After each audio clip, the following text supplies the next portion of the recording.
Breakfast की इस मज़ेदार सी रेसिपी को आप हफ्ते में 3 से 4 बार तो लाजमी बनाएंगे। इस बात की तो मैं आपको गारंटी देती हूँ, क्योंकि ये बनता ही इतना टेस्टी है। बिस्मिल्लाहिर्रहमानिर्रहीम। अस्सलामुअलैकुम। खुश रहें, आबाद रहें, जहाँ भी रहें हैप्पी रहें और हेल्दी रहें। तो मैं हूँ फ़ाइज़ा और वेलकम करती हूँ आपको चटपटे पकवान में। ब्रेकफास्ट में अंडे तो हम रोज़ ही खाते हैं, आज इसे एक यूनिक सा टच देंगे। अंडों के साथ मैं वेजिटेबल्स और चीज़ का इस्तेमाल करते हुए बनाऊंगी नहायत ही टेस्टी ऑमलेट, जो कि सभी पसंद करेंगे। तो रेसिपी को एंड तक देखें, अच्छी लगी लाइक कर दें और चटपटे पकवान को सब्सक्राइब भी कर लें। मज़ेदार सा चीज़ी वेज ऑमलेट बनाने के लिए सबसे पहले तो ले ली हैं मैंने कुछ कलरफुल सी वेजिटेबल्स। एक मीडियम साइज़ की गाजर लें और उसे मोटे ग्रेटर वाले ग्रेटर से कद्दूकश कर लें। इसके अलावा एक छोटा सा प्याज जिसे मैंने चॉप कर लिया है। एक मीडियम साइज़ का आलू जिसे बिल्कुल बारीक से आप लोगों ने टुकड़ों में काट लेना है। इसके अलावा मैं इसमें शिमला मिर्च और बंद गोभी का भी इस्तेमाल करूँगी। आधा आधा कप बिल्कुल छोटे से टुकड़ों में काट लें।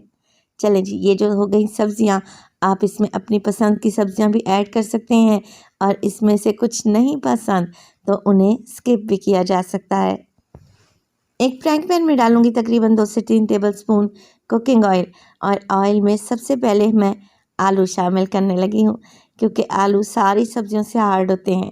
पहले इन्हें पका लेते हैं, मगर ज़्यादा नहीं पकाएंगे, सिर्फ़ और सिर्फ 3 मिनट के लिए ही आलू को फ्राई करूँगी, ताकि हल्के से ये पक जाएं, मगर मुकम्मल तौर पर अभी ये गले नहीं हैं, सॉफ्ट नहीं हुए। अब बाकी की सब्जियां भी आलू में शामिल कर देंगे। और सब्जियों को पकाने का मकसद ये है कि सब्जियों में जो नमी यानी कि मॉइस्चर है वो ख़त्म हो जाए, और जब हम अपना मज़ेदार सा ऑमलेट बनाएं तो ये टूटेगा नहीं। सब्जियां अपना पानी नहीं छोड़ेंगी, जिससे ऑमलेट बड़ा ही टेस्टी बनेगा इंशाअल्लाह ताला। तो बस 2 से 3 मिनट के लिए ही सब्जियों को फ्राई करें आलू के साथ। हमने ना ही सब्जियों का कलर ख़राब करना है और ना ही इन्हें सॉफ्ट करना है। 2 से 3 मिनट में ही सब्जियों की नमी या मॉइस्चर गायब हो जाएगा। बस जी, फ्लेम को ऑफ कर दें और इन्हें ठंडा होने के लिए एक साइड पे रख दें। अब दूसरे बोल में मैं तकरीबन 4 से 5 अंडे तोड़ लूँगी। ये ऑमलेट जो मैं बनाने जा रही हूँ ना, इसे 4 से 5 लोग आराम से खा सकते हैं। डालेंगे इसमें ढेर सारा हरा धनिया और 2 हरी मिर्चों को बारीक काट कर डाल दें। 1/4 टीस्पून के करीब इसमें नमक डालेंगे और 1/4 टीस्पून ही मैं इसमें काली मिर्च का पाउडर इस्तेमाल करने लगी हूँ।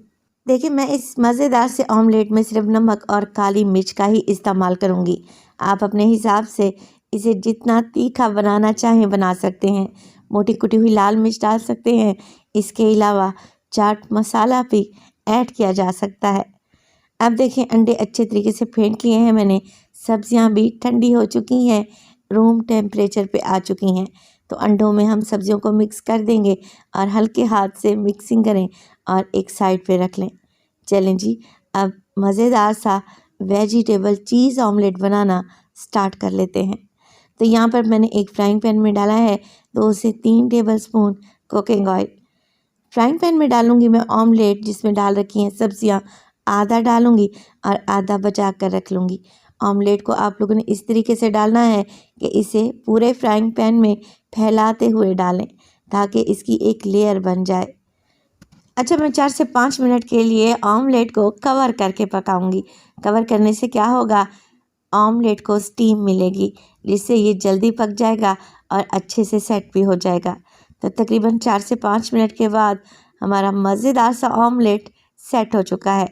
मोज़रेला चीज़ को मैंने ग्रेट करके रखा हुआ है आधा कप के बराबर। अब ये ऑप्शनल है, डालना चाहते हैं तो इसी स्टेज पर डालें, अगर नहीं डालना चाह रहे तो जो अंडा हमने बना कर रखा हुआ है ना, पूरा का पूरा एक ही दफ़ा में फ्राइंग पैन में शामिल कर दें। अब चीज़ मैंने डाली है आधा कप। आप यहाँ पर चेडर चीज़ भी ले सकते हैं। चीज़ के ऊपर बचे हुए अंडे की एक लेयर लगा देंगे और इसको फैलाते जाएंगे। पूरी चीज़ कवर हो जानी चाहिए अंडे के मिक्स से। तो ऑमलेट की सेकंड लेयर लगा देने के बाद आप लोगों ने इसे फैला देना है अच्छे तरीके से। कवर लगा दें और 5 से 6 मिनट के लिए अगेन बिल्कुल ज़ीरो फ्लेम यानी कि लो फ्लेम पे पकाएं। 5 मिनट के बाद चेक कर लेते हैं। ऑमलेट नीचे से अच्छे तरीके से पक चुका है और कलर भी गोल्डन आ चुका है। मगर अगर आप लोग देखें, ये ऑमलेट ऊपर से अभी नहीं पका, बड़े बड़े से बबल्स आ रहे हैं। तो आप लोग क्या करें, एक स्टिक ले लें। स्टिक की मदद से आप लोगों ने होल करने हैं छोटे छोटे से। इससे क्या होगा, जो लिक्विड अंडा बच गया है ना, वो नीचे की तरफ जाएगा और जल्दी से पक जाएगा, जिससे हमारे अंडे की शेप ख़राब नहीं होगी जब हम इसकी साइड को चेंज करेंगे। तो 2 मिनट के लिए मज़ीद ऑमलेट को पका लेंगे जी। अब टाइम आ चुका है कि इसकी साइड को चेंज किया जाए। तो एक प्लेट के ज़रिए आप इसकी साइड को चेंज करें ताकि अंडा बेहतरीन सा पके और इसकी शेप भी ख़राब ना हो। 2 से 3 मिनट के लिए दूसरी साइड से भी पकने दें। बस जी, तैयार है हमारा गर्मा गर्म सा मज़ेदार सा वेजिटेबल चीज़ ऑमलेट। मैं अभी आपको इसे काट कर दिखाती हूँ। तो माशाल्लाह से आप इसका कलर चेक करें और इसकी शेप देखें। कलर कितना खूबसूरत आया है और इसकी शेप ज़रा बराबर भी ख़राब नहीं हुई। अब मैं आपको काट कर दिखाती हूँ कि ये कितना स्पॉन्जी और कितना सॉफ्ट बना है। अंदर तक पक चुका है, एकदम चीज़ी और क्रीमी। ये मज़ेदार सा ऑमलेट एक बार तो लाज़मी बनाइएगा। इंशाअल्लाह ताला बच्चों बड़ों को इस ऑमलेट से प्यार हो जाएगा। ये कोई इतना टेस्टी बनेगा। रेसिपी बनाएं और अपना फीडबैक दें कि आपको मेरी रेसिपीज़ कैसी लग रही हैं। अपना बहुत सारा ख्याल रखिएगा। फ़ाइज़ा को अपनी दुआओं में याद रखिएगा। मुझे दीजिए इजाज़त। टिल देन, अल्लाह निगहबान।